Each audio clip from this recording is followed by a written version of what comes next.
Mr. Marshall, aye.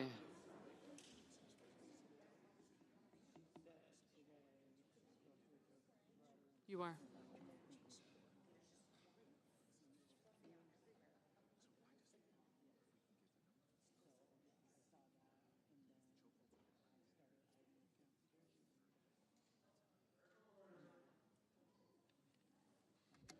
Mr. Warner, aye.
Mr. Manchin, aye.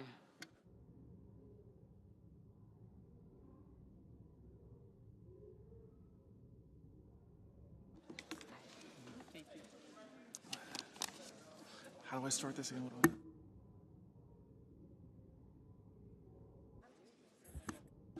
Does anyone wish to change their vote? Then the yeas are 100. The nays are 0. The bill as amended is passed. Under the previous order, the Senate will resume executive session. The clerk will report the motion to invoke cloture. Cloture motion. We, the undersigned senators, in accordance with the provisions of Rule 22 of the Standing Rules of the Senate, do hereby move to bring to a close debate on the nomination of Executive Calendar Number 860, Ketanji Brown Jackson of the District of Columbia to be an Associate Justice of the Supreme Court of the United States, signed by 20 senators. By unanimous consent, the mandatory quorum call has been waived.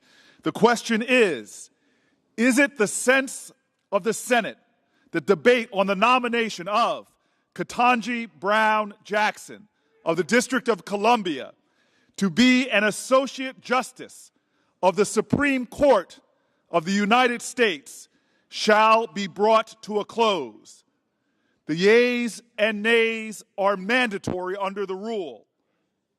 The clerk will call the roll. Ms. Baldwin, Mr. Barrasso, Mr. Bennett, Mrs. Blackburn, Mr. Blumenthal, Mr. Blunt, Mr. Booker.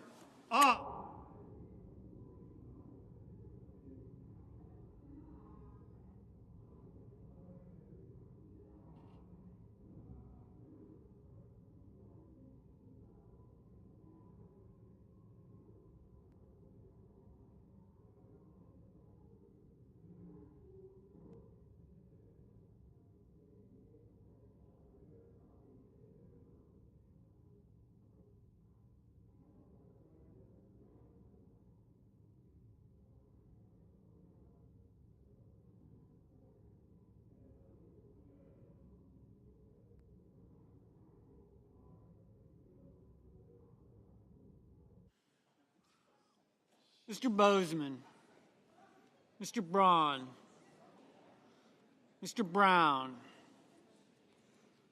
Mr. Burr, Ms. Cantwell, Mrs. Capito, Mr. Cardin,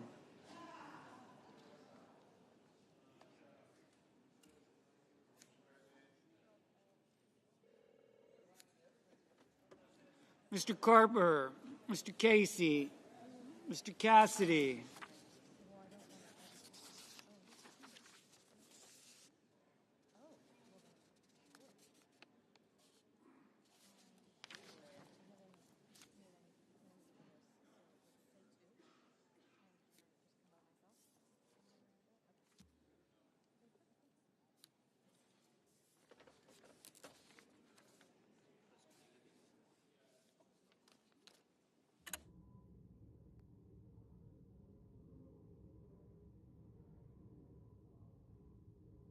Ms. Collins, Mr. Coons,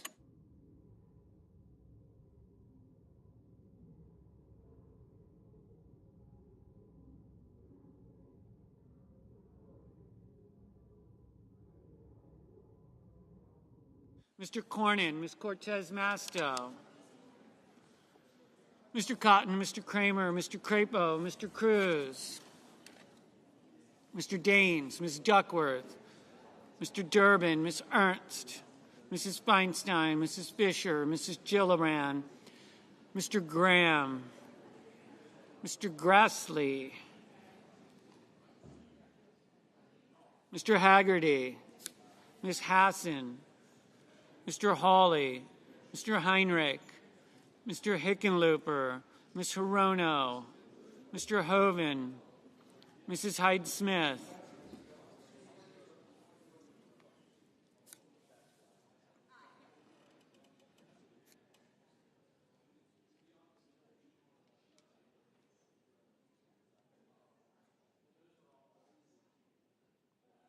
Mr. Inhofe, Mr. Johnson,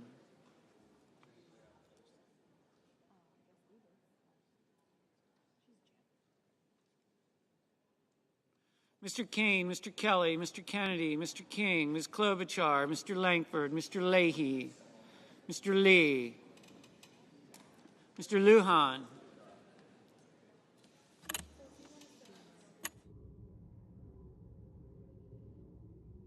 Ms. Lamont,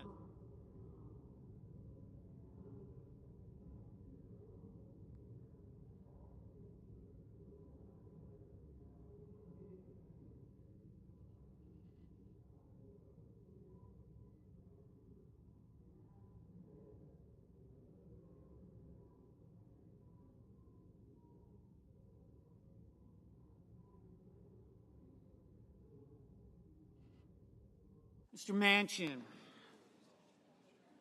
Mr. Markey, Mr. Marshall, Mr. McConnell, Mr. Menendez, Mr. Merkley, Mr. Moran, Ms. Murkowski,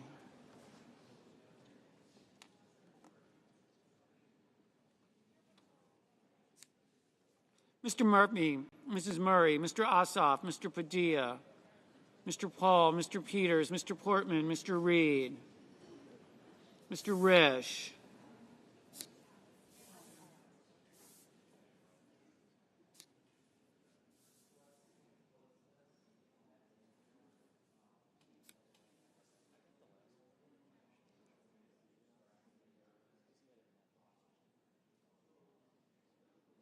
Mr. Romney,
Mr. Padilla, Mr. Paul, Mr. Peters, Mr. Portman, Mr. Reed, Mr. Risch, Mr. Romney, Ms. Rosen, Mr. Rounds, Mr. Rubio,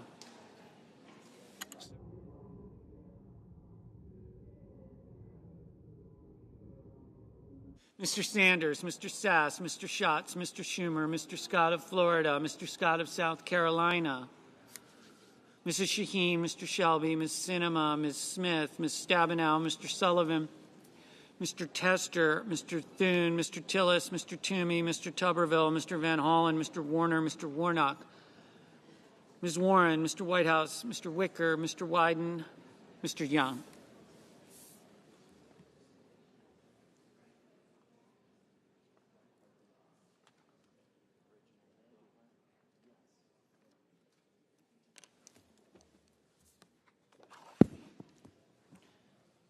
Senators voting in the affirmative: Booker, Cantwell, Casey, Collins, Cortez Masto, Duckworth, Hickenlooper, Klobuchar, Leahy, Manchin, Murray, Ossoff, Rosen, Sanders, Schumer, Shaheen, Sinema, Smith, Tester, Warner. Senators voting in the negative: Blackburn, Capito, Cornyn, Crapo, Graham, Grassley, Hawley, Johnson, Langford, Lummis, Marshall, Moran, Rubio, Scott of Florida, Shelby, Sullivan, Thune, Tillis, Young.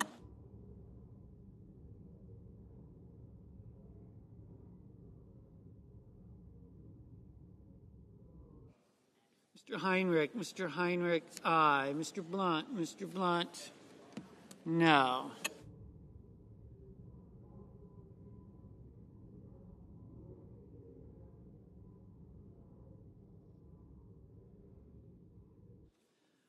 Mr. King, aye.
Mr. Durbin, aye.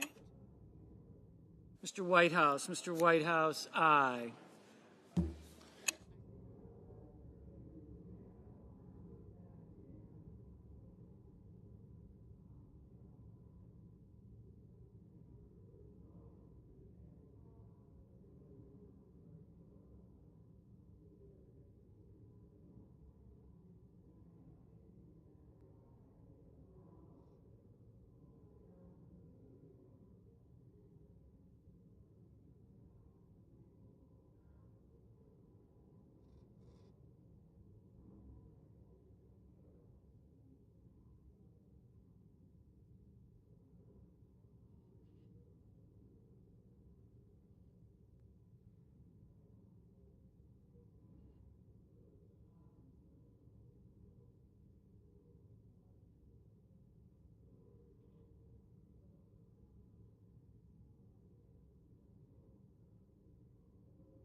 Mr. Haggerty, no.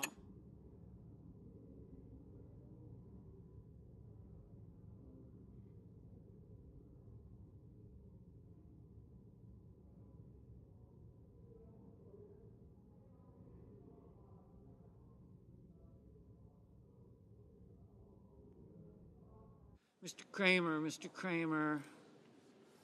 no.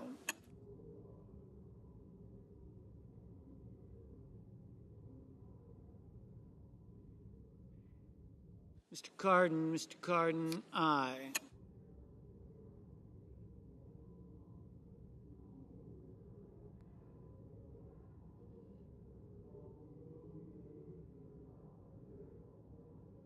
Ms. Stabenow, aye.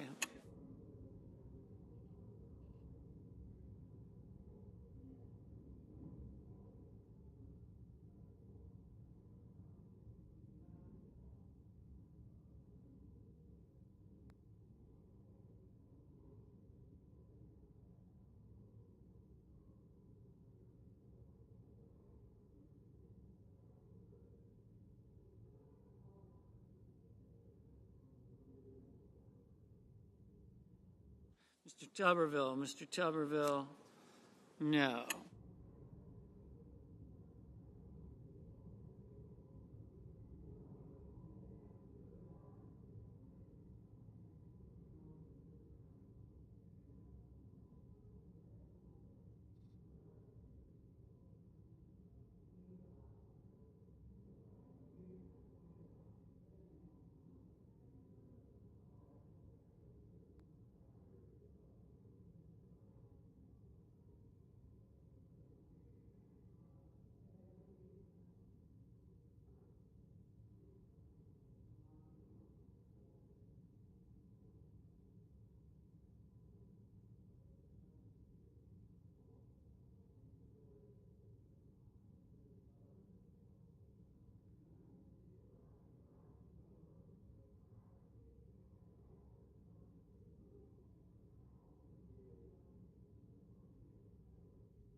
Mr.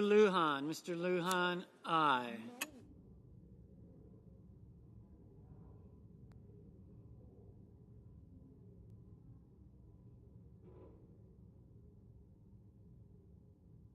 Mr. Warnock, aye.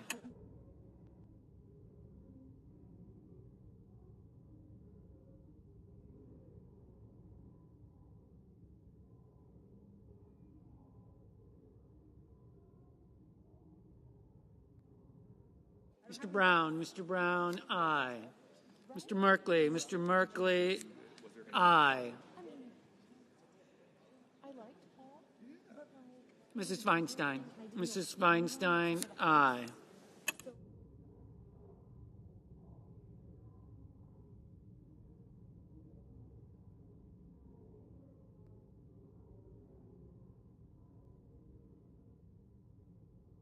Miss Ernst, no. Mr. Rounds, no. Ms. Warren, aye.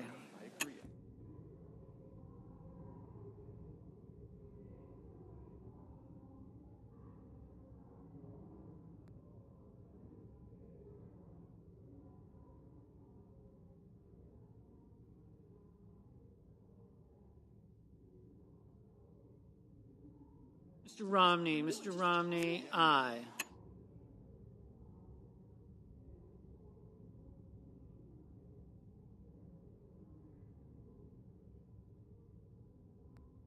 Mrs. Hyde Smith, no.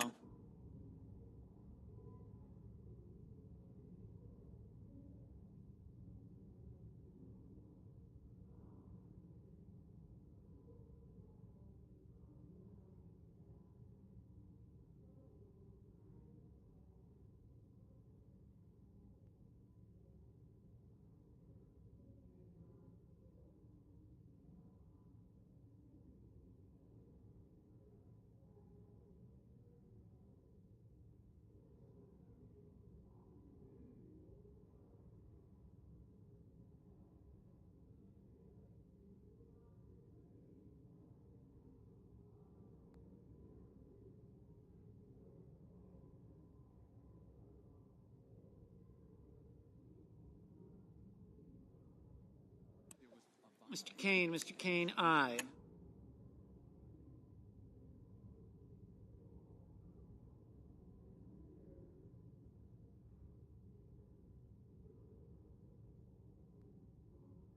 Mr. Wicker, no. Mr. Lee, no. Mr. Kelly, aye.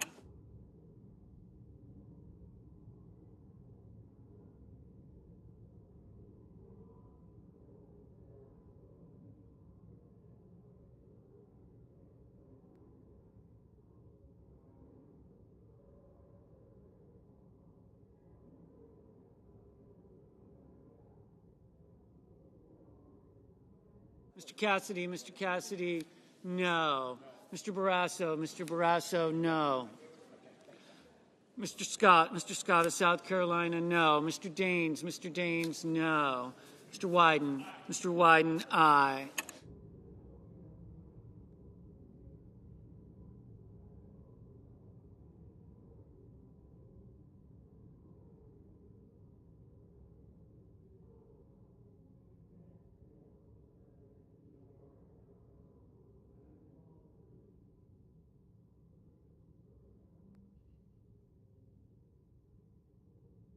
Mr. Kennedy, no. Mr. Cotton, no. Mr. Burr, no. Ms. Hassan, aye.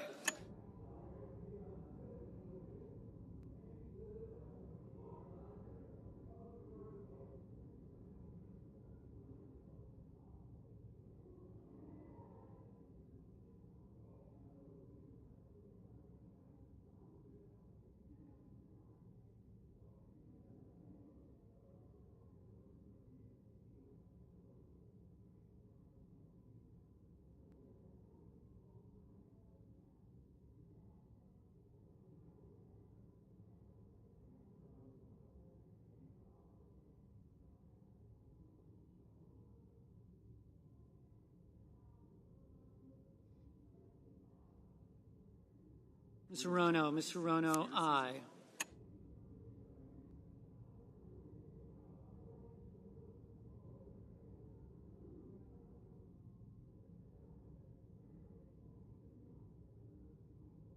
Mrs. Fisher, no.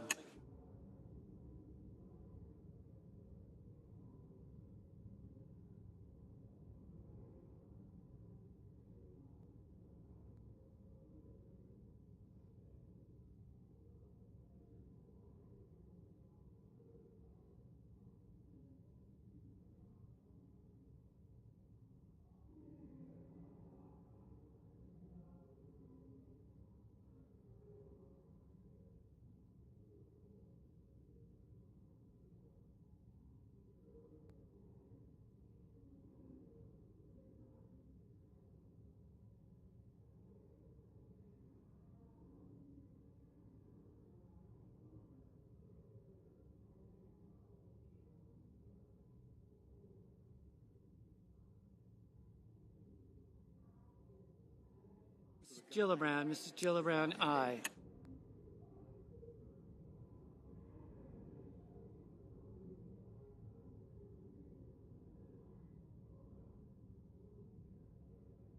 Mr. Hoven, no.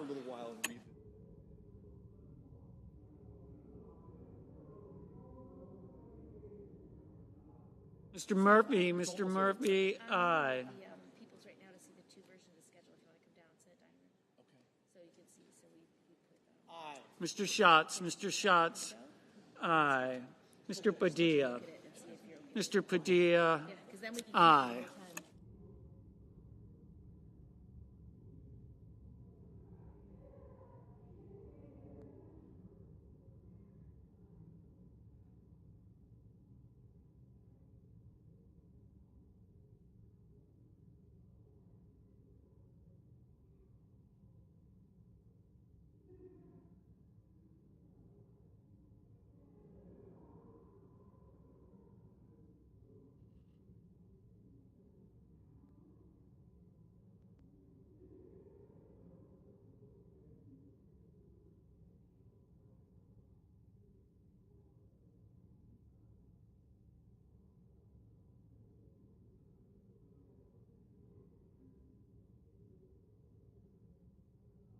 Mr. Coons, aye.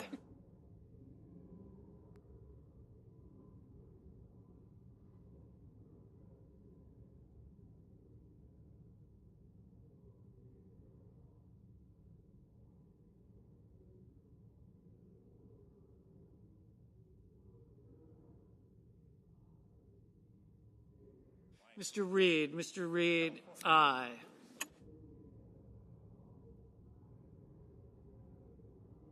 Mr. McConnell, no. Mr. Toomey, no. Ms. Baldwin, aye. Mr. Risch, no. Mr. Bozeman,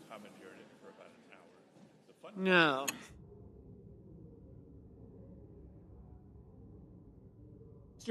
Mr. Inhofe, no.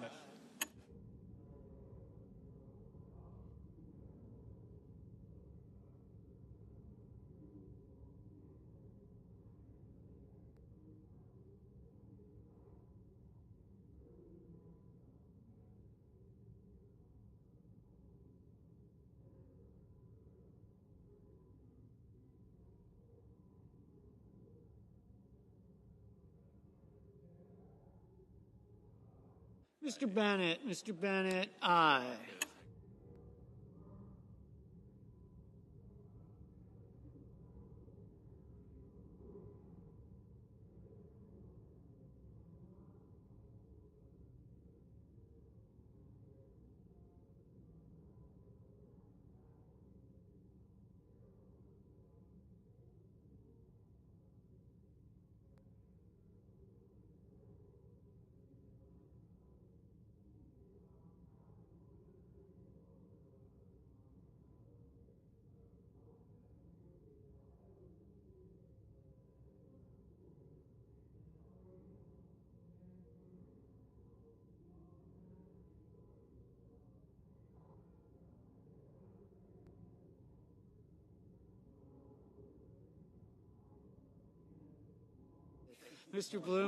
Mr. Blumenthal, aye.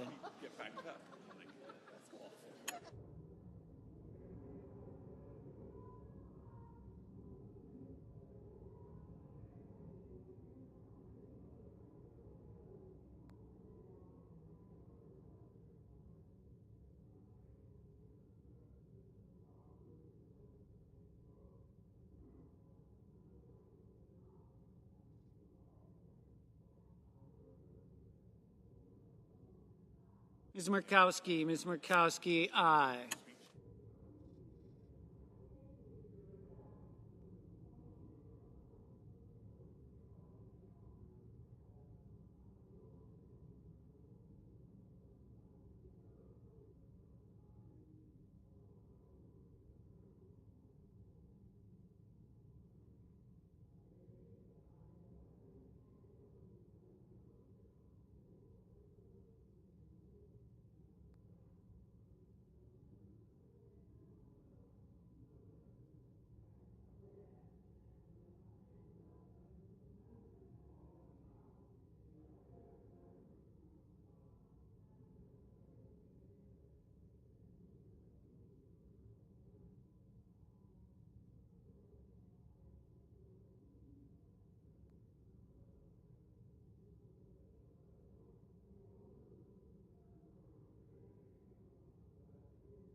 Mr. Peters, aye.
Mr. Van Hollen, aye.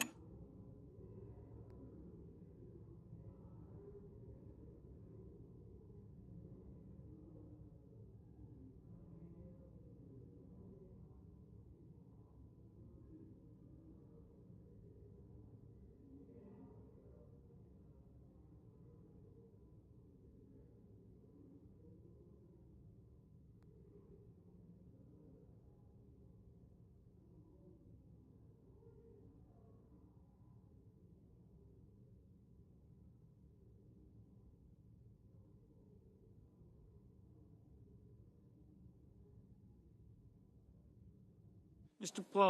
Paul, no.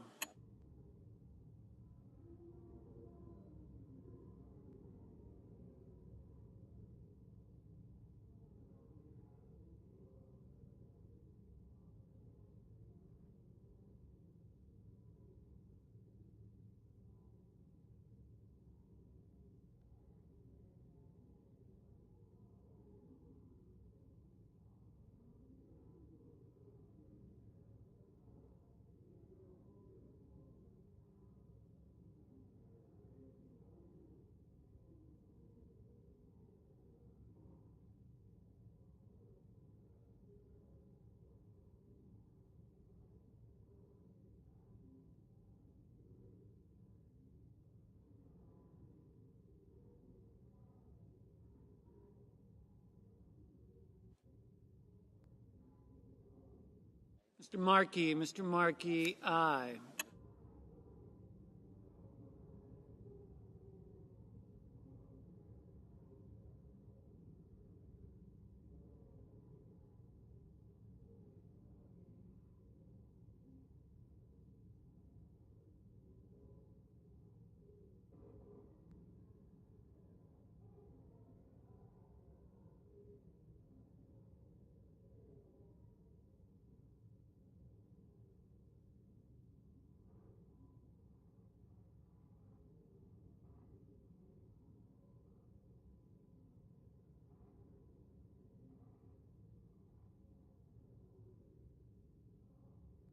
Mr.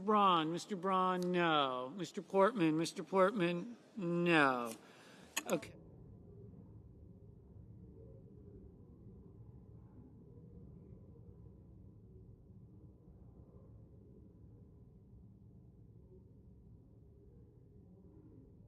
Mr. Sass, no.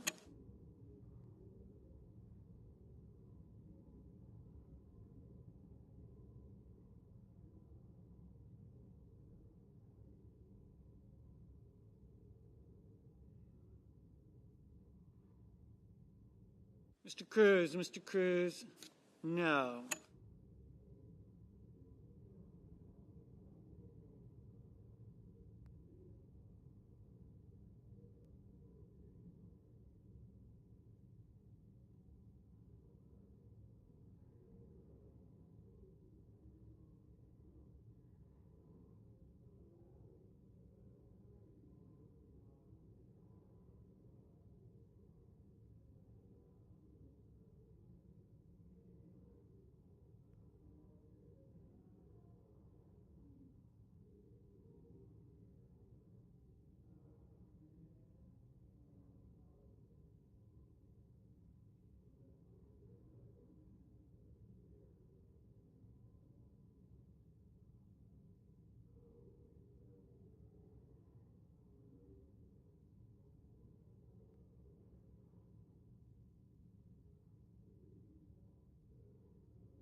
Mr. Menendez, aye. Mr. Menendez.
Is there anyone wishing to vote or change their vote? On this vote, the yeas are 53, the nays are 47, and the motion is agreed to. Mr. President. The senior senator from Vermont. Thank you, Mr. President. Today is an historic day. Today, each member of the Senate will have the opportunity to cast a vote on the nomination of Judge Ketanji Brown Jackson to be an Associate Justice of the United States Supreme Court. I say historic because throughout our nation's history, only 115 people have served on the Supreme Court. Until now, only 5 of the Supreme Court justices have been women. Only 2 of the justices have been black, and none has been a black woman. So history indeed, and long overdue. But I'm not going to cast my vote in support of Judge Jackson's confirmation because she is a woman or because she is black. I will cast that vote because she is eminently qualified to serve in the position to which she's been nominated. Her nomination shouldn't just be welcomed, it should be celebrated. It's a major step forward for our democracy. It's further widening the lens to help make our nation more inclusive and more representative with each passing generation. She is one of the most qualified nominees of the Supreme Court that I've ever considered in my 48 years here. Graduate at Harvard and Harvard Law School, a judicial clerk at the district, circuit, and Supreme Court levels, a federal appellate judge, a federal district court judge, a member of the U.S. Sentencing Commission, an attorney in private practice. And she'll be the first ever justice who has served as a public defender, bringing that much-needed perspective to the court. No one can argue that Judge Jackson is not objectively qualified to be confirmed. And the manufactured accusations that are thrown at her by some of our committee during our hearings not only fell flat, but they've been refuted and debunked by serious voices across the political spectrum. They hold no water. They serve only to showcase the vitriol and the contempt with which some members of this body approach their sacred constitutional role of advice and consent. I said it during the hearings, and I'll say it again. It's distressing. It's disheartening. And as the Dean of the Senate, it is saddening. Yet I find hope in the fact that Judge Jackson's confirmation to our highest court will have the bipartisan support it deserves, that commands. I commend the Republican senators who have lauded her qualifications and staked their support of her nomination. Judge Jackson has earned the president's nomination, and she has earned confirmation from the Senate. Each and every day, millions of American families are living their lives, and how they live those lives, from the salaries they make to the education their children receive and scores of issues in between, directly impacted by the decisions made at the Supreme Court. And the Supreme Court, in fact, all of our courts, can't be ivory towers accessible only to and bending to the will of a select few in our society. They have to be accountable to all Americans. To do so, they must reflect the diversity of our nation, the diversity that's at the foundation of our democracy, diversity of gender, of race, of creed, of education and history, but also diversity of thought, and life experiences. Judge Jackson brings that and more to the bench. Mr. President, I'm proud to be the President pro tempore of the Senate, and I was proud to have chaired the Senate Judiciary Committee in the past. In that regard, I voted for the first woman to ever serve on the Supreme Court. I voted for the first Latina to serve on the Supreme Court. I voted on thousands of judicial nominations, nominees of both Republican and Democratic presidents. I voted for nominees to the Supreme Court who were put forward by Republican presidents. I've long lamented the increasing political gamemanship that has affected our current confirmation process. And many times on this floor, I've warned about the dire consequences for our courts and for our democracy of converting our confirmation process into a zero-sum game where one party wins and one party loses. But to change that gamemanship requires that we have some adults in the room. That we all come here to the floor of the United States Senate not to score a headline or a trending tweet, but simply to do our jobs. There's only 100 of us to represent this whole country. So who's going to do that today? Simply do their jobs. I've taken a clear look at Judge Jackson's record. I heard her testimony 2 weeks ago. I met with her. I read opinions that she has written. I spent hours listening to her. I saw her intellect, her humility, and her temperament on full display. Mr. President, she's the justice we need now. For Americans today, for the generations to come, for our children and our grandchildren, for all of us, I will cast my vote to confirm Judge Jackson, and I'll do it proudly. And I hope the Senate can rise to this moment. I hope it can be the deliberative body the founders envisioned when they conceived of this great experiment. Our independent judiciary, in fact, our democracy, demanded of us. Mr. President, history will remember the votes cast here today. I will proudly vote aye. I yield the floor.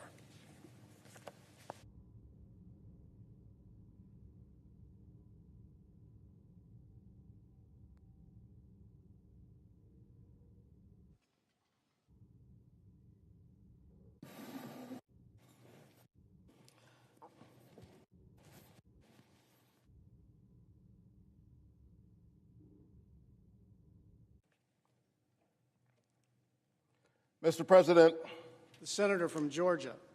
Mr. President, I rise today to express my joy in voting to confirm Judge Ketanji Brown Jackson to the United States Supreme Court. What a great day it is for the United States of America, for our system of government, and the grand march toward the fulfillment of the sacred covenant we have with one another as an American people, e pluribus unum, out of many, one. Ketanji Brown Jackson's improbable journey to the nation's highest court is a reflection of our own journey through fits and starts toward the nation's highest ideals. She embodies the arc of our history. The very fine product of public schools, both her parents attended segregated primary schools before graduating from historically black colleges and universities. She is a two-time graduate of Harvard, a former clerk to Supreme Court Justice Breyer, to whom the nation owes enormous thanks for his decades of public service. a former federal public defender who would be the first of her kind to serve on the Supreme Court, a jurist who has gone before the Senate on 3 separate occasions and each time has garnered strong bipartisan support, a judge who has heard cases both in the U.S. District Court and our federal Court of Appeals, a judge who has the strong endorsement of critical stakeholders from across our justice system, from the American Bar Association to those who advocate for civil rights,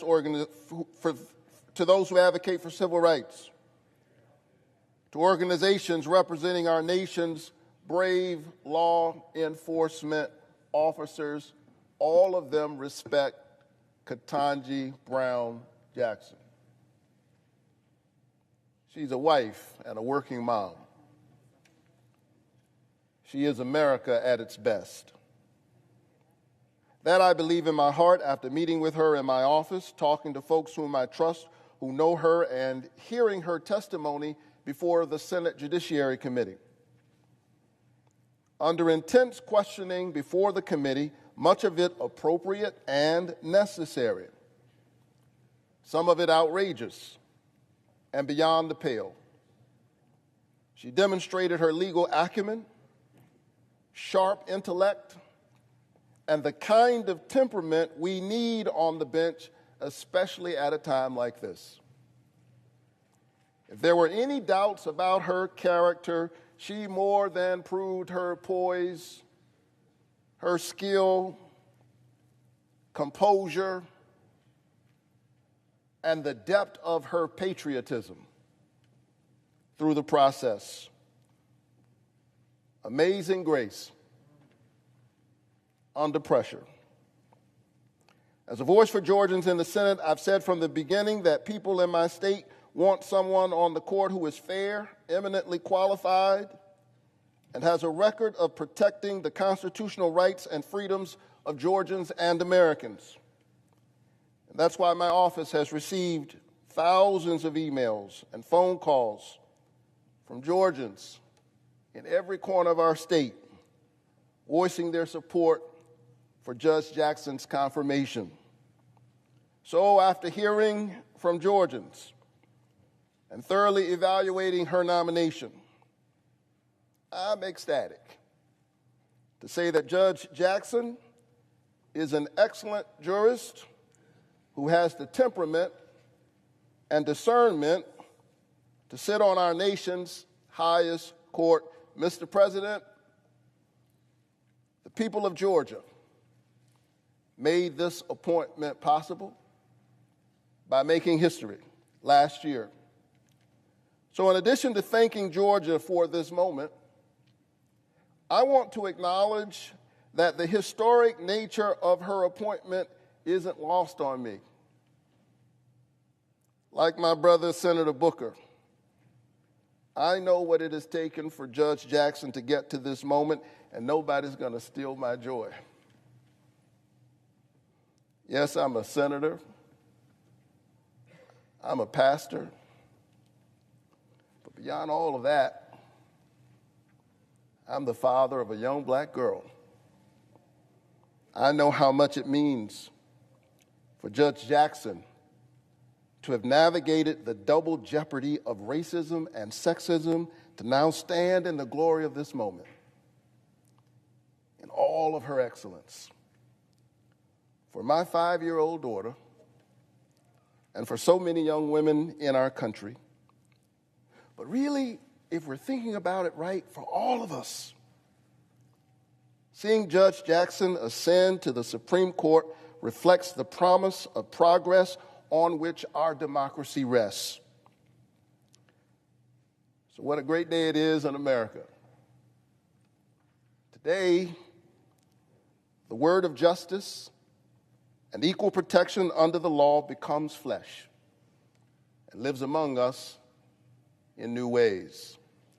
Today, at the highest levels of our government, the administration of our Constitution looks a little bit more like what it says. And it fills me with great pride for our country, how far we have come, and what we can achieve together. Judge Ketanji Brown Jackson is beyond qualified, and I'm beyond thrilled to speak for Georgia in voting to confirm her to the United States Supreme Court. Thanks, Mr. President. I yield the floor.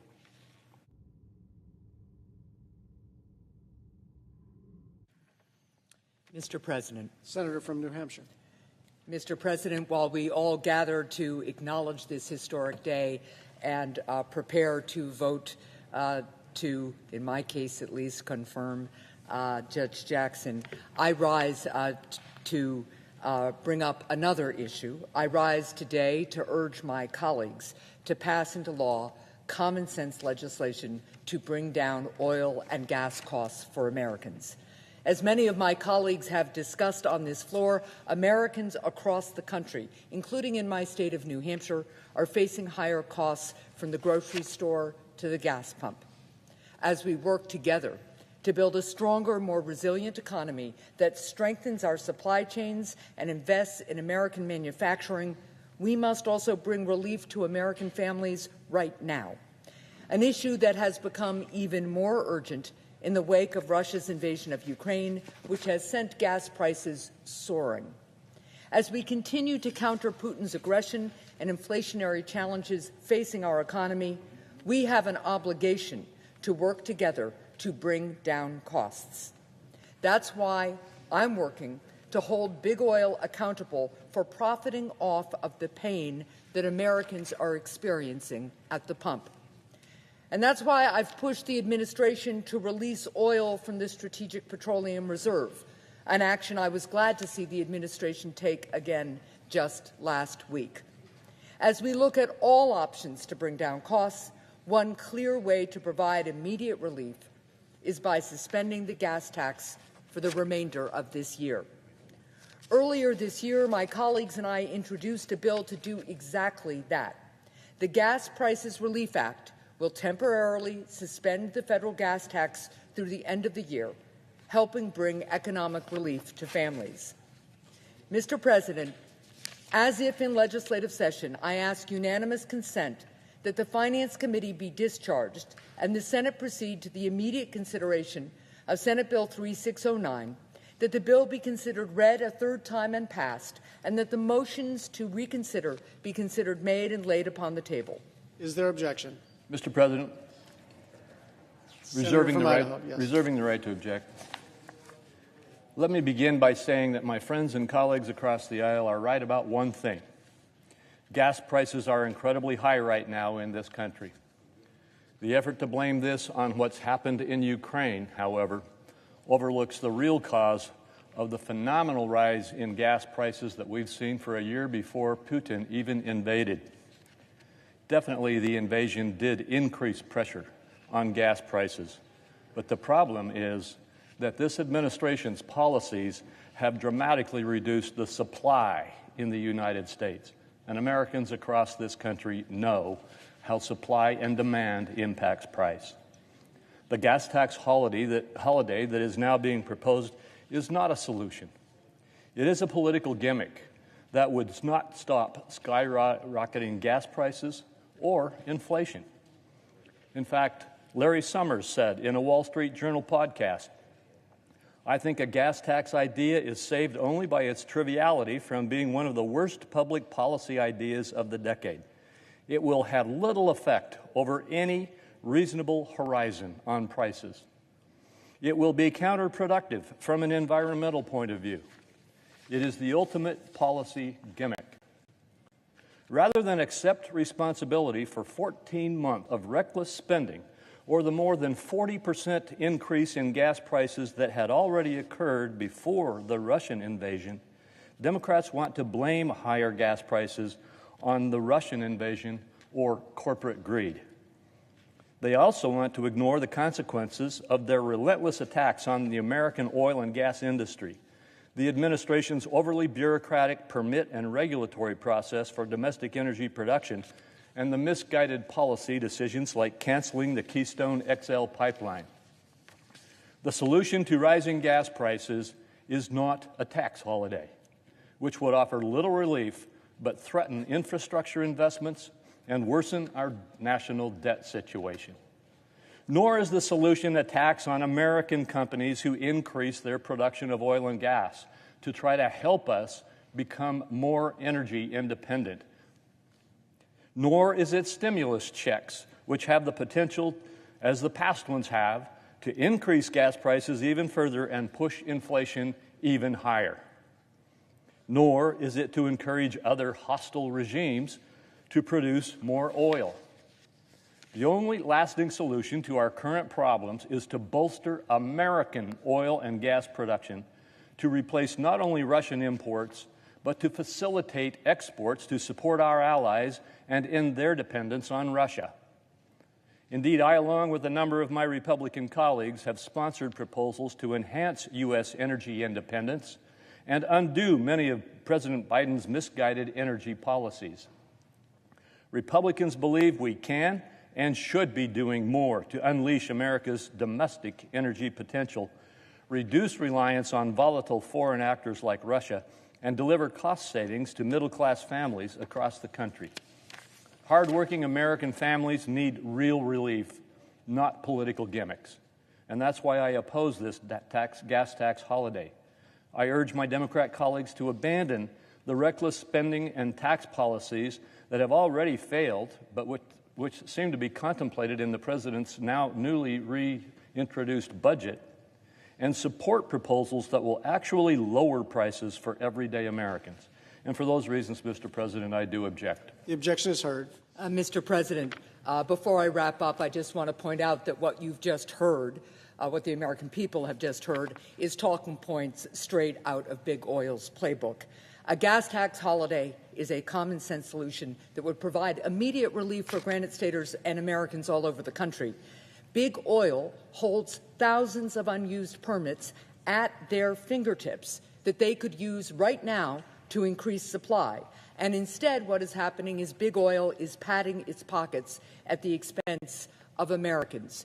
And let's be clear, this would not take a dime out of the Highway Trust Fund because this bill instructs Treasury to replenish the trust fund, something it has done half a dozen times in about the last decade. This is something that has bipartisan support across the country. Democratic and Republican governors, Democratic and Republican legislatures are moving to suspend their gas taxes. This is something we could do right now to help American families balance their budgets and make ends meet. So while I am disappointed to see my colleague block this critical legislation, I will keep working to bring down costs for American families and get this bill passed.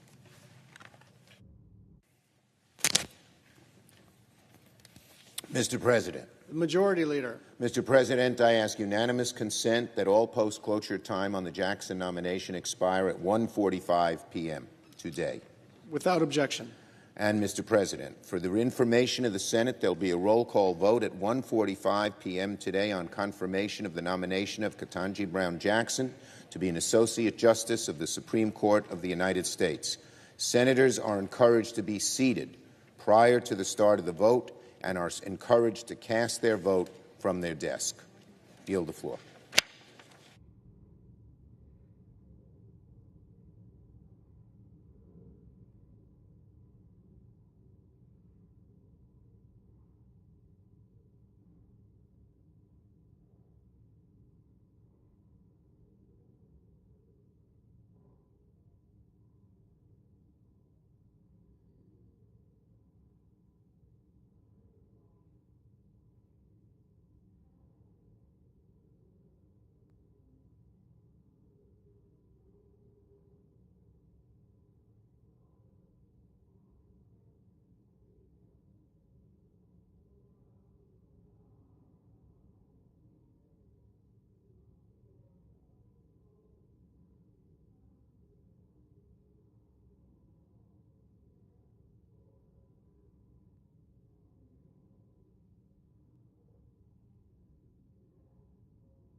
Senator for Louisiana. Mr. President, I rise to speak about saving school choice or perhaps parental choice. Mr. President, some students learn differently than others do. I'm the parent of a child with dyslexia. I can tell you that, as any such parent knows, one-size-fits-all education does not work. Parents and students should have the ability to choose the learning environment that is best for that child. And I think the parent can make the choice better than the school board, and certainly better than bureaucrats in the Department of Education here in Washington, D.C. The charter school program was created by Congress for that exact purpose, to ensure that parents could choose what's best for their child. Power to the parent. Giving parents the power is crucial to allowing every student to succeed. Unfortunately, there are groups working to undermine the power the parent should have to choose their child's school. The U.S. Department of Education has decided to disregard what's in the best interest of the student with a new proposed rule that adds new requirements for applicants completely unrelated to student outcomes. Applicants would have to demonstrate an unmet need for charter school, provide evidence of over-enrollment at existing public schools in order to establish a charter school. It seems as if the Department of Education is putting up arbitrary barriers to opening a charter school simply out of prejudice. They don't want the parent to have the power. Our country's charter schools are under threat from the far left and from teachers' unions who seek to shut them down because charter school staffs are difficult to unionize. Now, these unions know it's much harder to spread their influence in charter schools. In some cases, it is frankly impossible for a charter school to unionize, and the giant unions see this as a simple problem. They know the more charter schools there are, the less revenue they get. So their solution is equally as simple. Take power away from parents with layers of new bureaucracy and government regulation. We should not let that happen. And let's just put this in perspective. Since the pandemic began, it has been public charter schools that have seen a substantial increase in demand. They opened up sooner, and they stayed open in larger numbers than traditional public schools. And we know that open schools are better for children. Parents should have the power to send their child to a school where they feel like they, the parent, have a voice, and where they know their child is more likely to succeed. Now, let's be clear who this rule is written for. Not for the parent and not for the child. It is not written to help the student. It is written to help unions exercise more control over a student's life. This rule makes no mention of how many of these new restrictions improve student achievement or actually help students. And at a time when students are falling behind in record numbers, we need new and innovative approaches to our education system, not just hand the keys over to a special interest group. The truth is, these rules will give less choice to families, will hold students back, and do more harm than good. Now, the charter school program has enjoyed bipartisan support for nearly 30 years. Any substantial change to the program should go through Congress and receive thoughtful consideration. And parent choice for the school their child attends should not be gutted by an informal committee of union employees and education department officials. Those of us who care about the student, those of us who see the role of charter schools, we have one message to Secretary of Education Cardona: back off of our charter schools.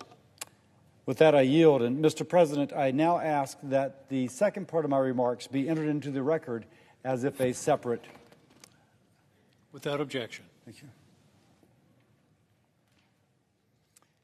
Mr. President, I want to take the moment to recognize the career of a beloved and trusted Louisiana journalist, radio host, and friend to all, Robert J. Wright of Shreveport, Louisiana.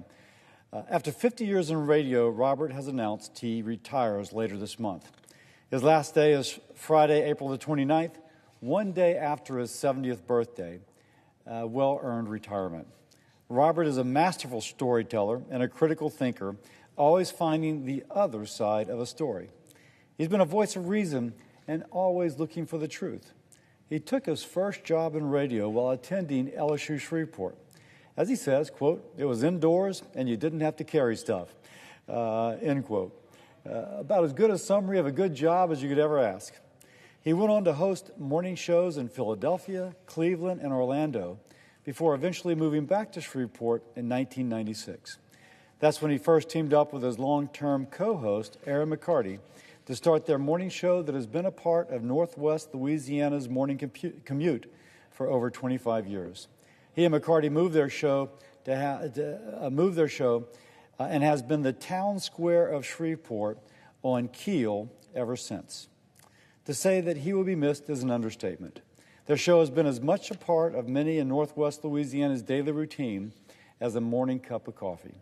When you interview with Robert, it's clear you're speaking with someone who cares about the issues facing his community just as much as you do. He has earned the time and trust of his listeners. So congratulations to Robert J. Wright on an impressive and meaningful career. Robert, I can tell you there are many who are pretty upset about this news, and that is a testament to the positive impact you've had on our community. Robert, we in Louisiana wish you a happy and well-earned retirement. And with that, I yield the floor.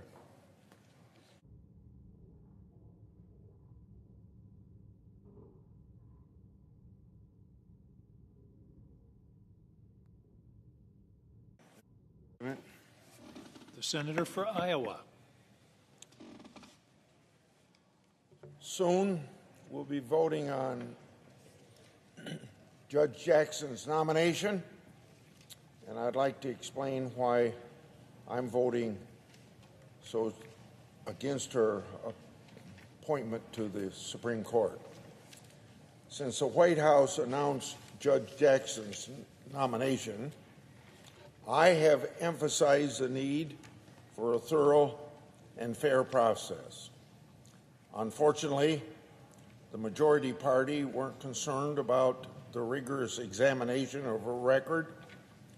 The White House and the majority party have shielded important information.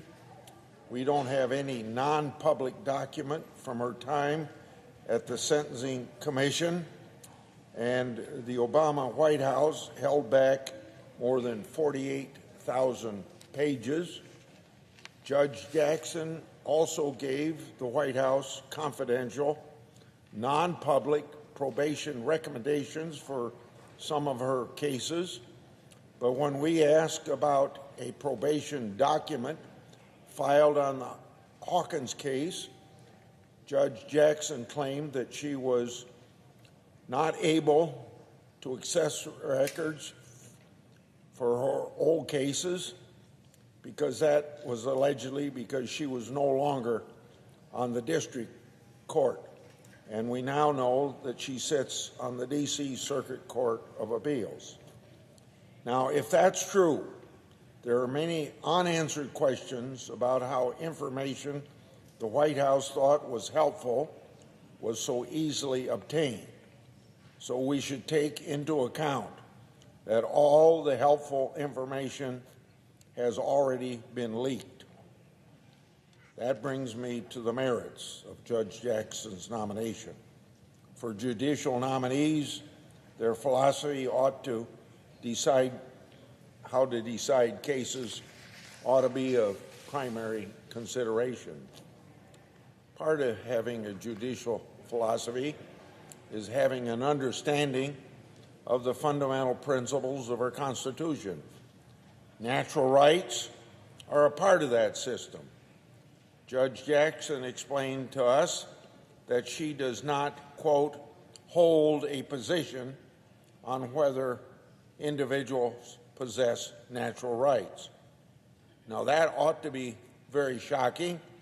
Natural rights are basic to our constitutional system and principles of limited government, because we all know our country was founded on the belief that's expressed in the Declaration of Independence: all men are created equal, and they are endowed by their Creator with certain unalienable rights.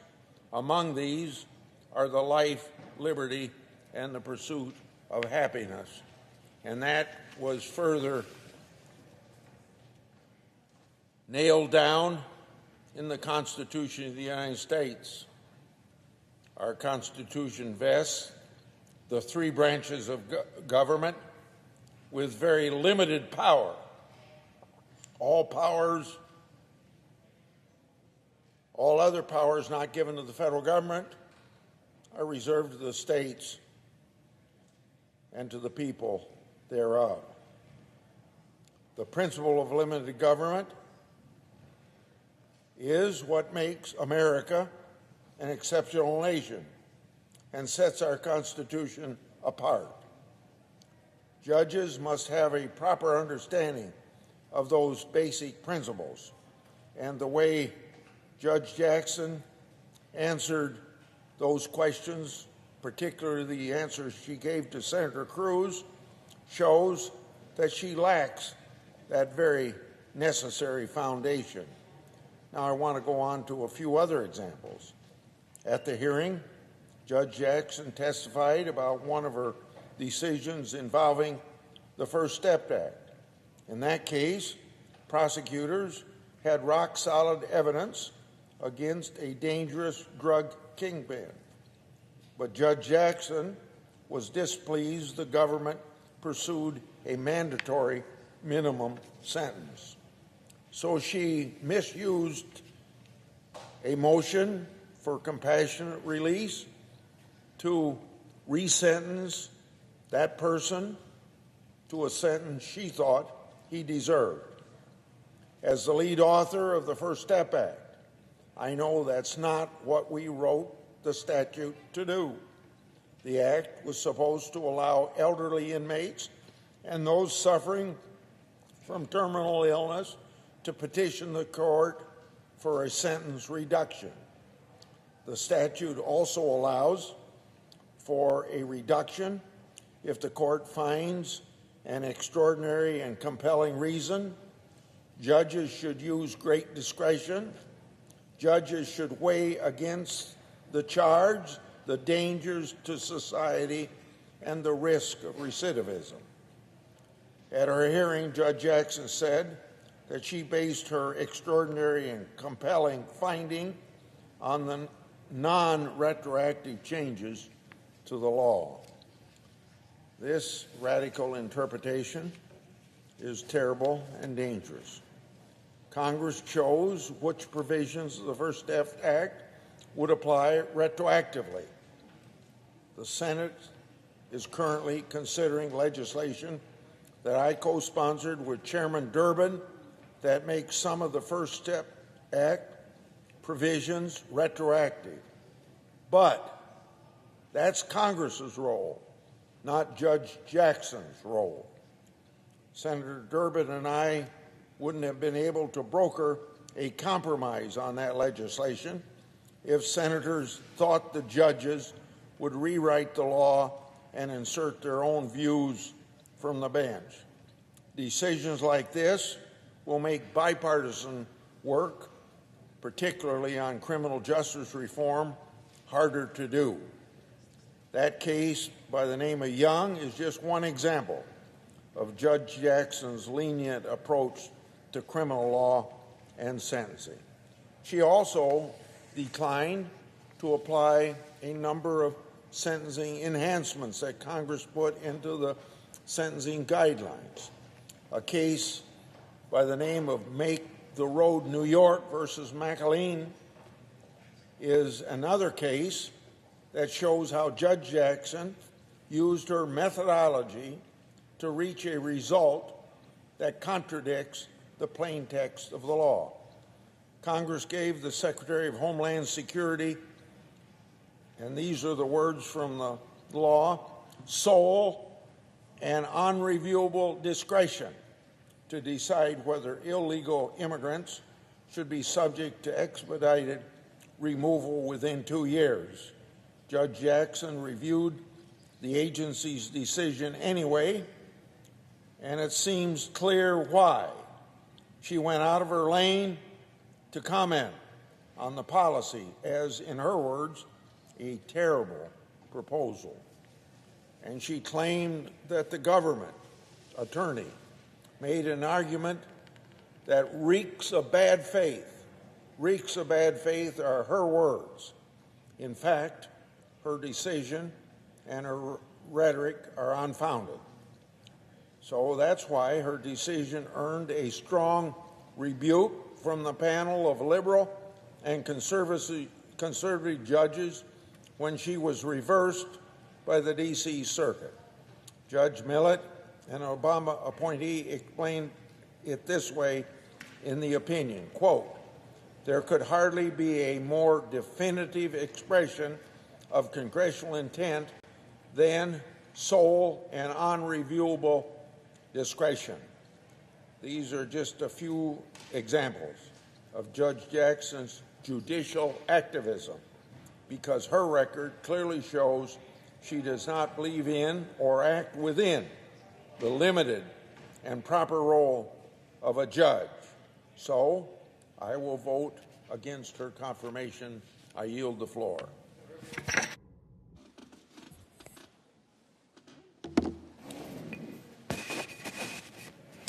Mr. President. Senator from Illinois. Mr. President, this Capitol building has served as the backdrop for some of the most notable moments in America's history. In this building, wars have been declared, peace treaties have been signed, and the march toward progress has either moved forward or has been stopped in its tracks. Today, the members of this Senate have the opportunity to take a monumental step forward. We will vote to confirm a once-in-a-generation legal talent, a jurist with outstanding credentials and a lifetime of experience, and the first ever African-American woman to serve as Justice of the Supreme Court, Judge Ketanji Brown Jackson.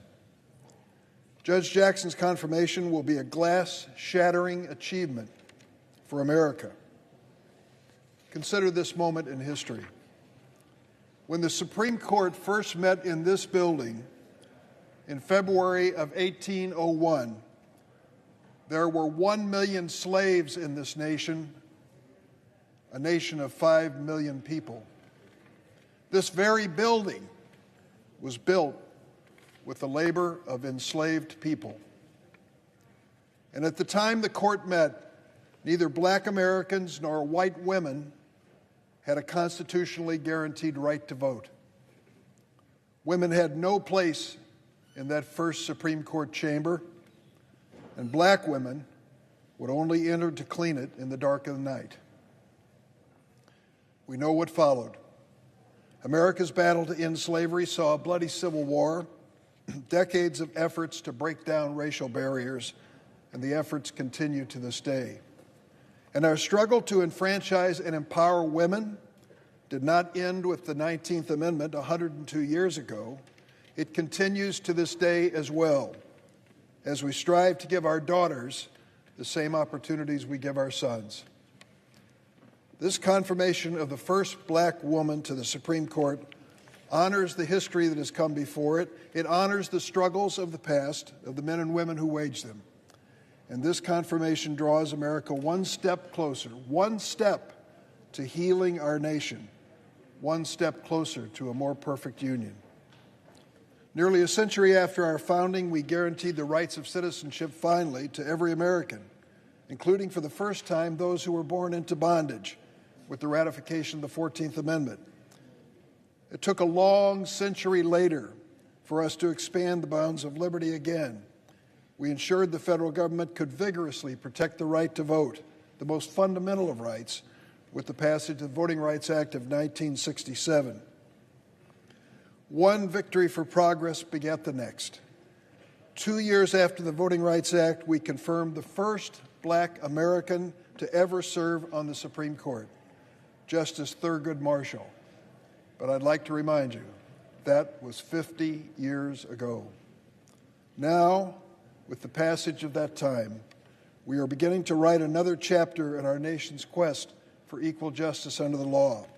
And that chapter begins with 3 letters, KBJ. With Judge Ketanji Brown Jackson's confirmation to the highest court in the land, we are not only making history, we are carrying on a great American tradition, elevating one of our nation's best and brightest legal minds to an honored position of service. There's no one more deserving of this high honor. As we've learned over the past month, she is the best of us. She has devoted her life to serving our country. She's done so at every level of the federal judiciary, and at every turn she's distinguished herself. When I hear the critics say she's soft on crime, I wonder how they explain that she was endorsed by the largest law enforcement agency and organization in America, the Fraternal Order of Police, as well as the International Chiefs of Police, as well as an army of federal prosecutors who have appeared in her courts. She's dedicated to protecting judicial independence, to advancing freedom and liberty, and deciding every case, as she says, from a neutral posture. That's exactly what you'll find in evaluating nearly 10 years of service on the bench. I hear senators come to the floor and say, well, there's one opinion I disagree with. For goodness sakes, she's issued almost 600 written opinions in 10 years on the bench in the district court. She's been reversed a small percentage of the time. Her work speaks for itself. And when you evaluate it, you'll find out she's thoughtful and even-handed.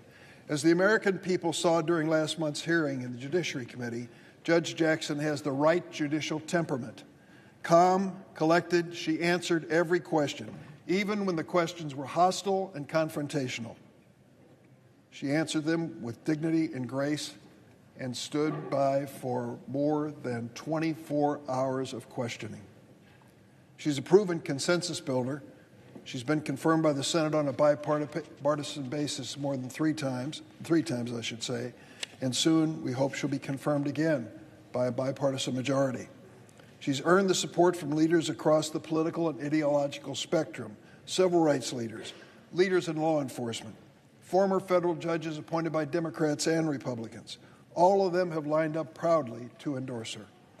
Perhaps most importantly, Justice Jackson will help ensure that the law works for the people and that the people understand the workings of the court. For many Americans, what happens in a courtroom can be cold and impersonal. Judge Jackson has made a habit of making it real. She looks people in the eye, walks them through her decision-making with patience and empathy, and she reaches every one of her decisions by following the facts and the law wherever they lead. She said that her opinions can run long. That's by design, because she wants America to rest assured, whether she writes in the majority, the concurrence, or dissent, they want to know exactly where she stands on the most important issues. Serving as chair of the Senate Judiciary Committee during Judge Jackson's confirmation has been one of the highest honors of my Senate experience. I want to give special thanks to the man who spoke before me, Republican Senator Chuck Grassley of Iowa.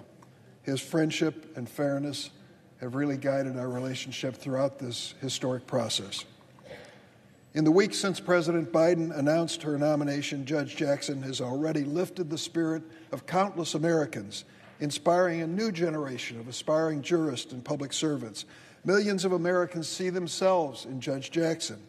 Black Americans, members of law enforcement families, working moms, public high school graduates, like her fellow Palmetto Panthers in Florida. Everywhere I've gone for the last few weeks when I go home, visiting law schools, going to the grocery store, I've been approached by people who've been following this nomination closely. They tell me how deeply impressed they are with Judge Jackson, even under fire from her critics. Hannah Edmondson is one of those people. She's a law student in Waukegan, Illinois, a city on the shores of Lake Michigan. In a letter to my office, Hannah wrote, and I quote her in saying, "If you can see it, you can be it." And I'm very excited to see America's first black female justice. Reverend Krista Alston is a Baptist minister in the city of Chicago.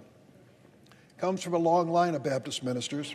She calls herself a civil rights baby. Born in '64, the year LBJ signed the Civil Rights Act. Ricky Jones is also from Chicago. She's been working for civil rights for nearly 60 years, since she was a teenager. Well, late last month, Reverend Alston and Miss Jones, with 4 other people, drove 11 hours from Chicago to attend an hour of Judge Jackson's hearing. Reverend Alston said she was moved by the judge's courage, grace, integrity, and wisdom. She imagined what it will be like years from now to tell her future grandchildren what it was like to be in that room for that historic moment. And Ricky Jones said she never even expected to hear about a black woman being nominated to the Supreme Court, let alone to be in the room for her hearing. She said as she watched Judge Jackson, "It felt like the fulfillment of everything I've worked for my whole life." She thought of all the strong black women who came before her and helped make the movement possible. Sojourner Truth, Harriet Tubman, Ida B. Wells, and my personal late friend, the Reverend Willie Barrow, a black woman minister from Chicago who worked alongside Dr. Martin Luther King. This moment was about them too, she said. And this moment is possible because of Judge Jackson and who she is, her qualifications, her integrity, her record of excellence. She has earned her seat on the Supreme Court. That's why it's so unfortunate that several Republicans on the Judiciary Committee did not approach Judge Jackson's hearing with that same level of fairness and respect as their colleagues. Thankfully, there are members of the Senate who are willing to rise above the partisan fray. I want to particularly commend Senator Susan Collins of Maine, Senator Lisa Murkowski of Alaska, and Senator Mitt Romney of Utah for their political courage and their willingness to support a singularly qualified and historic nominee to the Supreme Court. You know, when Senator Romney announced his support for Judge Jackson's confirmation, I couldn't help but remember his father, the late George Romney, who served as governor of Michigan in the 1960s during the height of the civil rights movement. Governor George Romney knew a thing or two about political courage. As a proud Republican governor in 1963, he marched alongside of the NAACP Detroit president Edward Turner in support of civil rights. That same year, when Dr. Martin Luther King organized a march in Detroit, Governor George Romney declared the occasion Freedom Day in Michigan. To my colleague, Senator Mitt Romney, you are your father's son. This week marks 54 years since the shot rang out in Memphis, Tennessee, claiming the life of Dr. Martin Luther King, an American who spoke with greater moral clarity than nearly any other in our history. The night before he died, Dr. King spoke at a rally in support of the city's striking sanitation workers. There was tension in the air. From the moment he set foot in Memphis, he'd received a barrage of death threats. And as Dr. King spoke to the crowd at the Mason Temple, death was on his mind. He said, "Like anybody, I'd like to live a long life. Longevity has its place, but I'm not concerned about that now. I just want to do God's will, and he's allowed me to go up to the mountain." His next words proved prophetic. Dr. King said, "I've looked over, and I've seen the promised land. I may not get there with you, but I want you to know tonight that we as a people will get to the promised land." Ricky Jones said that she thought about Dr. King's prophecy when she realized the Judiciary Committee was voting on Judge Jackson's nomination on the anniversary of Dr. King's death. It felt like the prophecy had come to pass. Dr. King didn't make it to the promised land, but Judge Jackson's ascension to the Supreme Court brings us closer to that longed-for place. I'd like to close with one last personal plea to my Senate colleagues. I hope you'll think about this. In the years to come, long after we've left the Senate, one of our grandchildren may ask where we were on this historic day, April 7th, 2022, when America broke down what seemed like an impossible racial barrier and voted to send the first African-American woman to serve on our highest court. I will be proud to say I was on the Senate floor, standing at my desk and casting my vote with pride for the next Associate Justice of the Supreme Court of the United States, Justice Ketanji Brown Jackson. I hope my colleagues will join me in sharing this historic moment. And I yield the floor. The absence of quorum. Clerk will call the roll.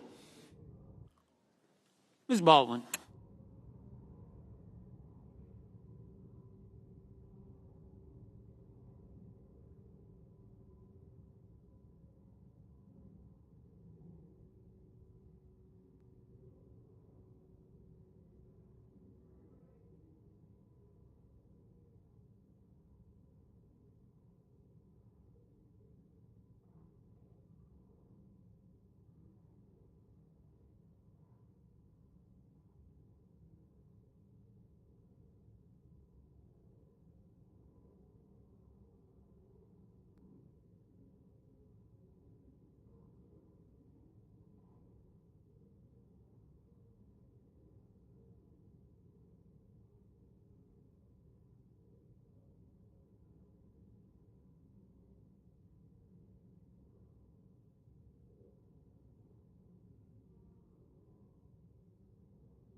Mr. President. Republican leader, we are in a quorum call. Ask consent that further proceedings on the quorum call be dispensed with. Without objection. President Biden was elected on the promise that he would govern as a moderate and unite the country. He insisted the radical left would not be calling the shots. Please. Senator will commence. He insisted the radical left would not be calling the shots on his watch. But when it came to one of the most consequential decisions a president can make, a lifetime appointment to our highest court, the Biden administration let the radicals run the show. With Washington Democrats in power, the far left got the reckless inflationary spending they wanted. The far left has gotten the insecure border they wanted. And today, the far left will get the Supreme Court justice they wanted.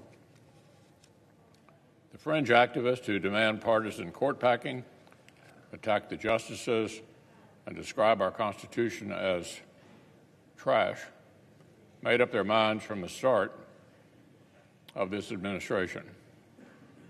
If a Supreme Court vacancy should arise, they wanted one nominee and one nominee only, Judge Jackson. They spent dark money to promote this person specifically. They pushed her for the D.C. Circuit. Then they badgered Justice Breyer to quit. In February, one of these groups announced Judge Jackson would be the nominee before President Biden actually did make the announcement. So think about that for a moment. The Senate has examined Judge Jackson's qualifications with the seriousness and vigor that a lifetime appointment deserves.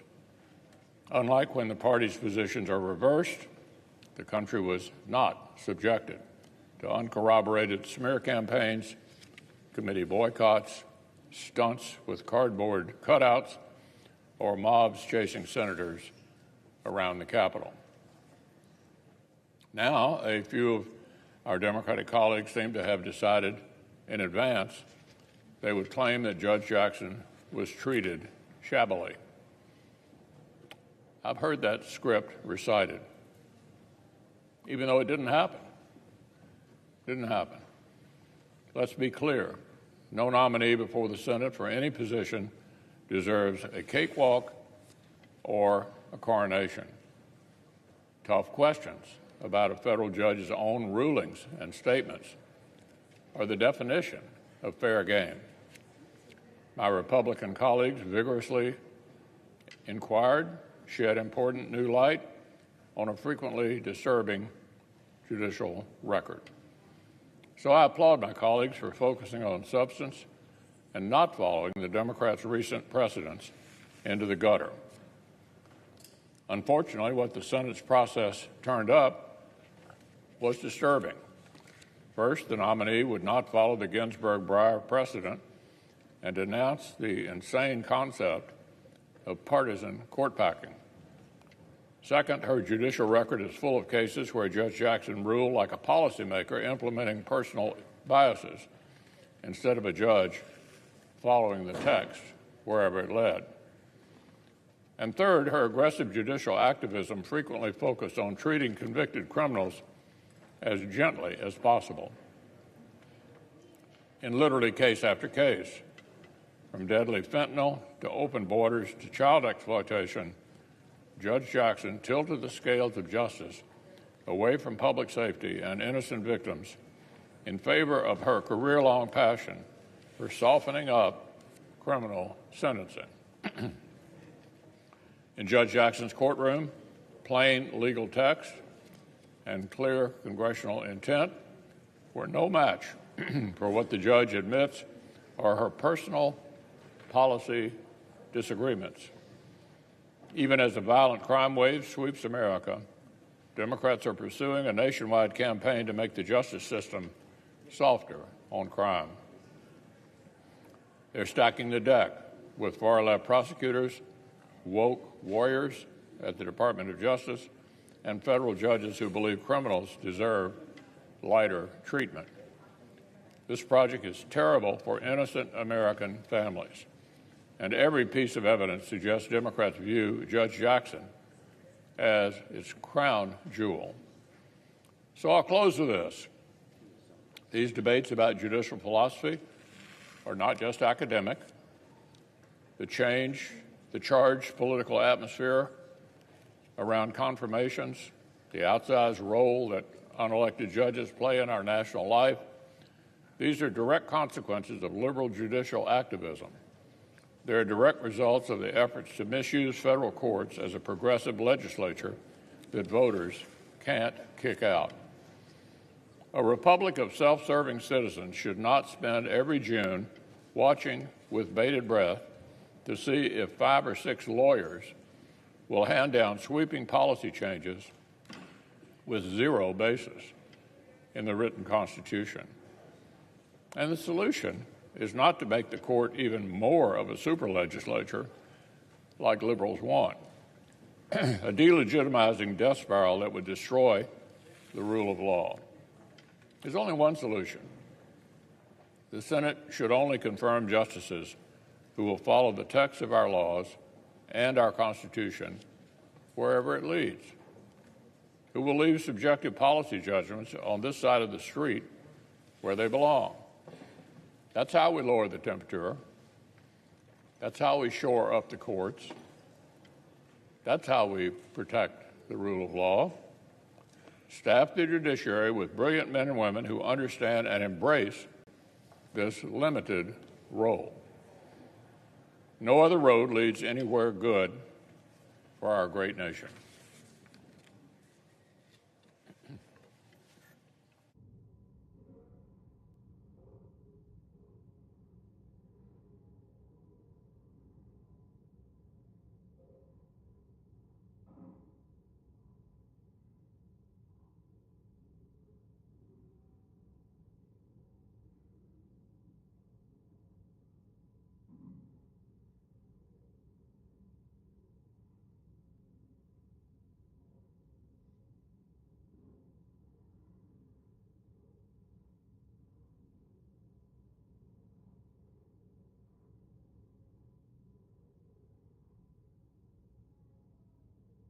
Mr. President. Majority Leader. Mr. President, this is a wonderful day, a joyous day, an inspiring day for the Senate, for the Supreme Court, and for the United States of America. Today, we are here to vote to confirm Ketanji Brown Jackson as the 116th Justice of the United States Supreme Court. Now, a few days ago, I spoke with a group of 8th graders from Cheektowaga, New York. Many of them were students of color. It was amazing. When I mentioned that this week we were confirming the judge, you could see them light up, the unmistakable look in their eyes. One day, each young lady thought to herself, I can do it too. You know, it's been a dark 2 years with COVID.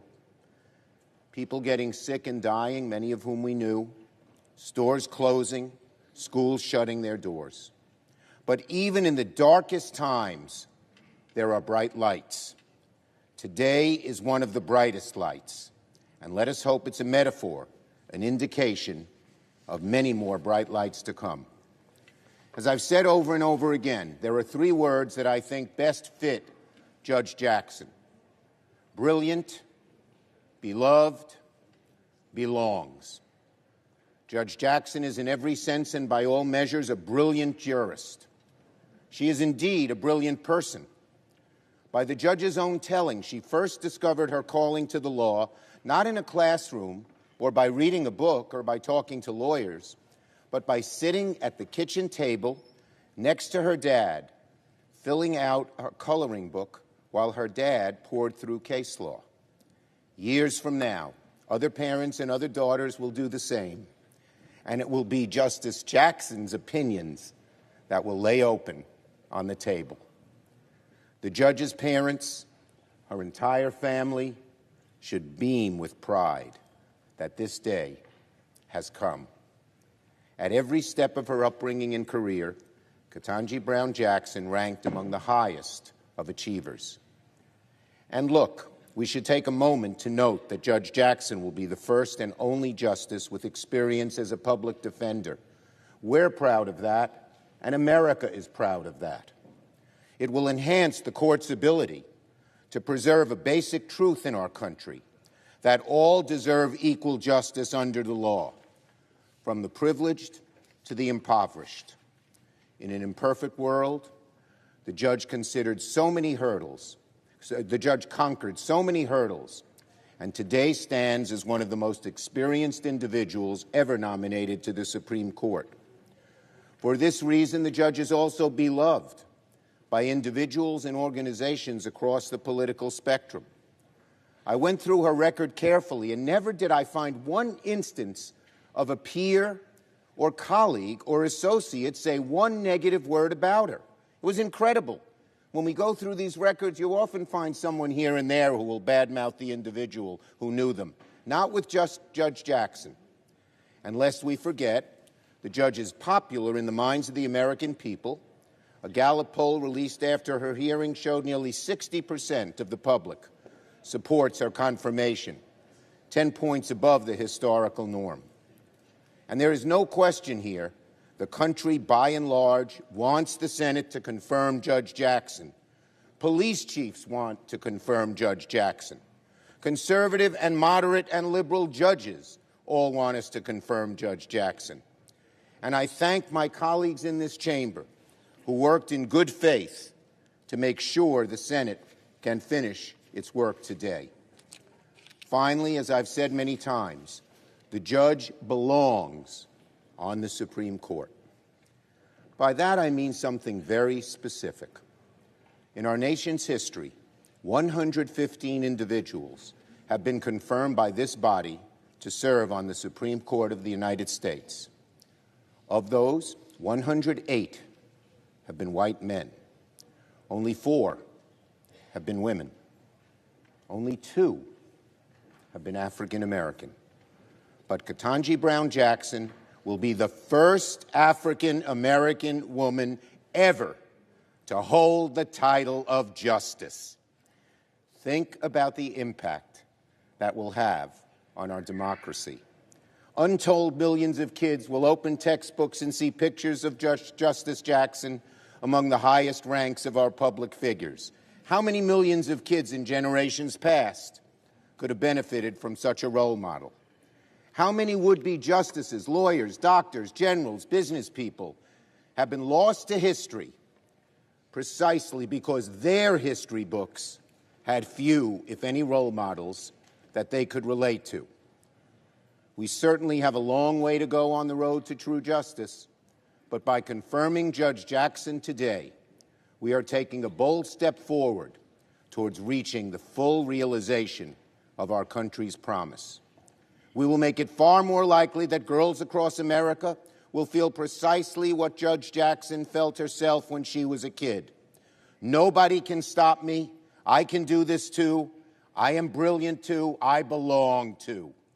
For all these reasons, increasing the diversity of the court has been one of my highest priorities and one of the highest priorities of our Senate Democratic majority, of whom I am so proud. Justice Jackson is the most important example, but we've been working on this for over a year. Of the 58 Senate-confirmed federal judges since we took the majority, 3/4 have been women. 2/3 have been people of color. And it's not just racial and gender diversity that matters. We have strived to lift up judges that bring diversity through their experience.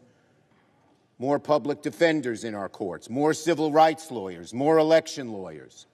When Americans of all walks of life come before the court, they should have confidence that those who don the robes have the ability to walk in their own shoes, to see and understand their side of the story, and then apply the law properly according to the facts.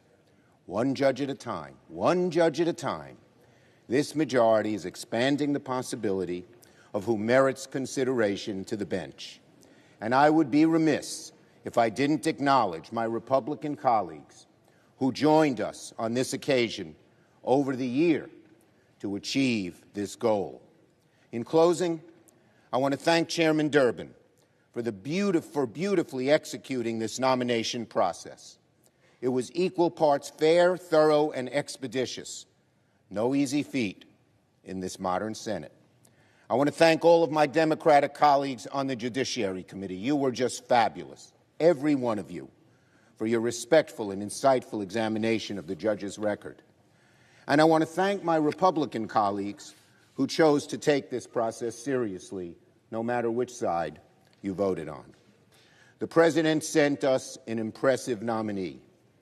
She merited a robust and thoughtful and lively examination. I thank the members who did it precisely that. In short, Madam President, this is one of the great moments of American history. At the time of our Constitution's ratification, in most states you had to be a white, male, Protestant landowner to be considered part of American society.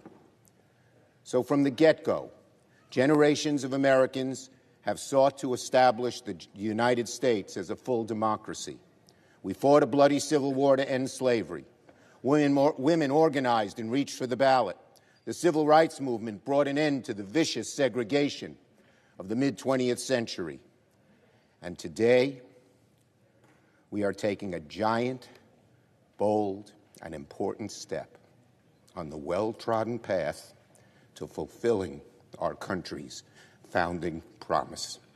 This is a great moment for Judge Jackson, but it is even a greater moment for America as we rise to a more perfect union. I thank my colleagues for their work, and I yield the floor. Under the previous order, all post-cloture time has expired. The question occurs on the nomination of Ketanji Brown Jackson of the District of Columbia to be an Associate Justice of the Supreme Court of the United States. I ask for the yeas and nays.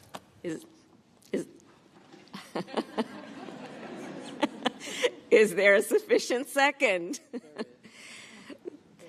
There is. And certainly appears to be a sufficient second. The clerk will call the roll.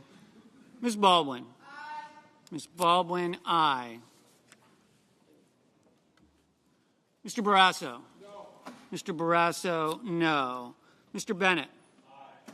Mr. Bennett, aye. Mrs. Blackburn. Mrs. Blackburn, no. Mr. Blumenthal. Aye. Mr. Blumenthal, aye. Mr. Blunt. No. Mr. Blunt, no. Mr. Booker. Yes. Mr. Booker, aye. Mr. Bozeman. Mr. Bozeman, no. Mr. Braun. Mr. Braun, no. Mr. Brown. Mr. Brown, aye. Mr. Burr. Mr. Burr, no. Ms. Cantwell. Ms. Cantwell, aye. Mrs. Capito. Mrs. Capito, no. Mr. Cardin. Mr. Cardin, aye. Mr. Carper. Mr. Carper, aye. Mr. Casey. Mr. Casey, aye. Mr. Cassidy. Mr. Cassidy, no. Ms. Collins. Ms. Collins, aye. Mr. Coons. Mr. Coons, aye. Mr. Cornyn. Mr. Cornyn, no. Ms. Cortez Masto. Ms. Cortez Masto, aye. Mr. Cotton. Mr. Cotton, no. Mr. Kramer. Mr. Kramer, no. Mr. Crapo. Mr. Crapo, no. Mr. Cruz. Mr. Cruz, no. Mr. Daines. Mr. Daines, no. Ms. Duckworth. Ms. Duckworth, aye. Mr. Durbin. Mr. Durbin, aye. Ms. Ernst. Ms. Ernst, no. Mrs. Feinstein. Mrs. Feinstein, aye. Mrs. Fisher. No. Mrs. Fisher, no. Mrs. Gillibrand. Aye. Mrs. Gillibrand, aye. Mr. Graham. Mr. Grassley. Mr. Grassley, no. Mr. Haggerty. No. Mr. Haggerty, no. Ms. Hassan. Aye. Ms. Hassan, aye. Mr. Hawley. No. Mr. Hawley, no. Mr. Heinrich. Aye. Mr. Heinrich, aye. Mr. Hickenlooper. Aye. Mr. Hickenlooper, aye. Ms. Hirono. Aye. Ms. Hirono, aye. Mr. Hoven. No. Mr. Hoven, no. Mrs. Hyde-Smith. No. Mrs. Hyde-Smith, no. Mr. Inhofe. Mr. Inhofe, no. Mr. Johnson. No. Mr. Johnson, no. Mr. Kane. Aye. Mr. Kane, aye. Mr. Kelly. Aye. Mr. Kelly, aye. Mr. Kennedy.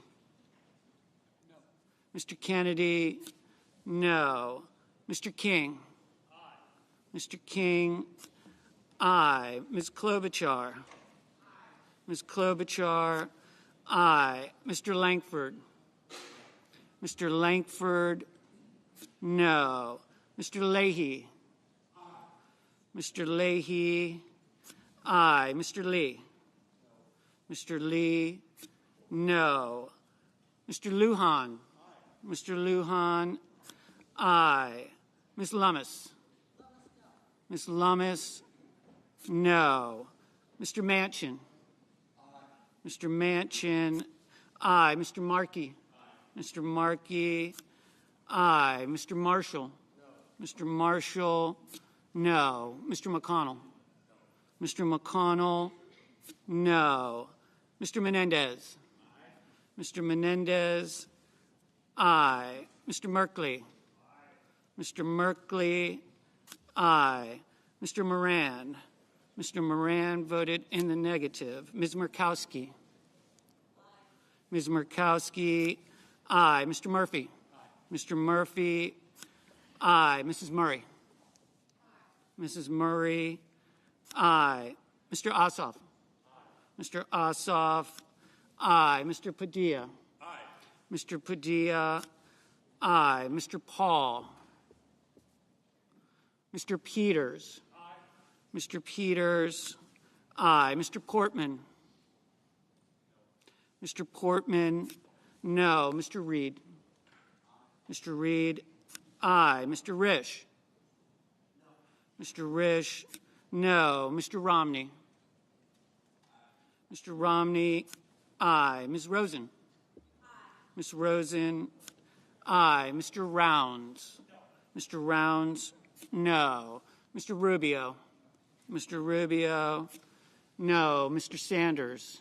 Mr. Sanders, aye. Mr. Sass. Mr. Sass, no. Mr. Schatz. Mr. Schatz, aye. Mr. Schumer. Mr. Schumer, aye. Mr. Scott of Florida. Mr. Scott of Florida, no. Mr. Scott of South Carolina. Mr. Scott of South Carolina, no. Mrs. Shaheen. Mrs. Shaheen, aye. Mr. Shelby. Mr. Shelby, no. Ms. Sinema. Ms. Sinema, aye. Ms. Smith. Ms. Smith, aye. Ms. Stabenow. Ms. Stabenow, aye. Mr. Sullivan. Mr. Sullivan, no. Mr. Tester. Mr. Tester, aye. Mr. Thune. Mr. Thune, no. Mr. Tillis. Mr. Tillis, no. Mr. Toomey. Mr. Toomey, no. Mr. Tuberville. Mr. Tuberville, no. Mr. Van Hollen. Mr. Van Hollen, aye. Mr. Warner. Mr. Warner, aye. Mr. Warnock. Mr. Warnock, aye. Ms. Warren. Ms. Warren, aye. Mr. Whitehouse. Mr. Whitehouse, aye. Mr. Wicker. Mr. Wicker, no. Mr. Wyden. Mr. Wyden, aye. Mr. Young. Mr. Young, no. Mr. Graham. Mr. Graham, no.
Mr. Paul, no.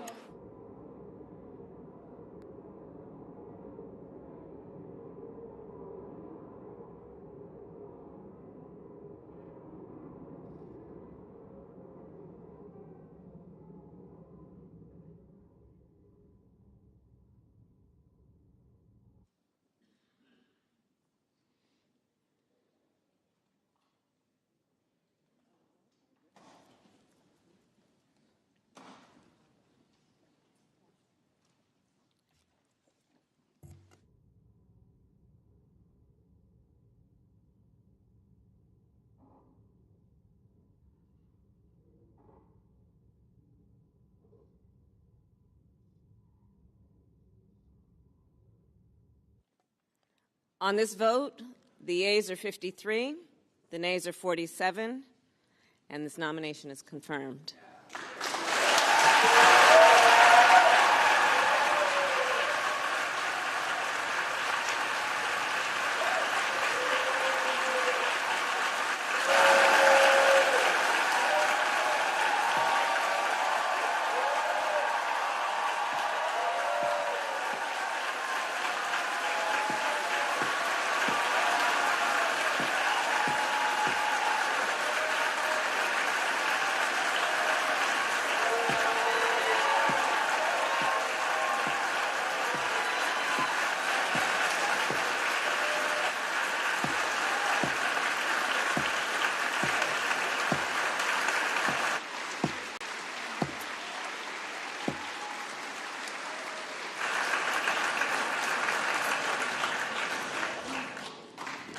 Under the previous order,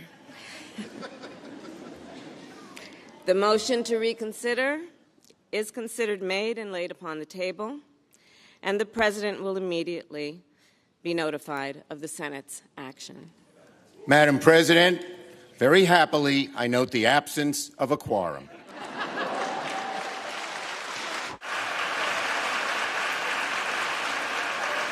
The clerk will call the roll. Ms. Baldwin.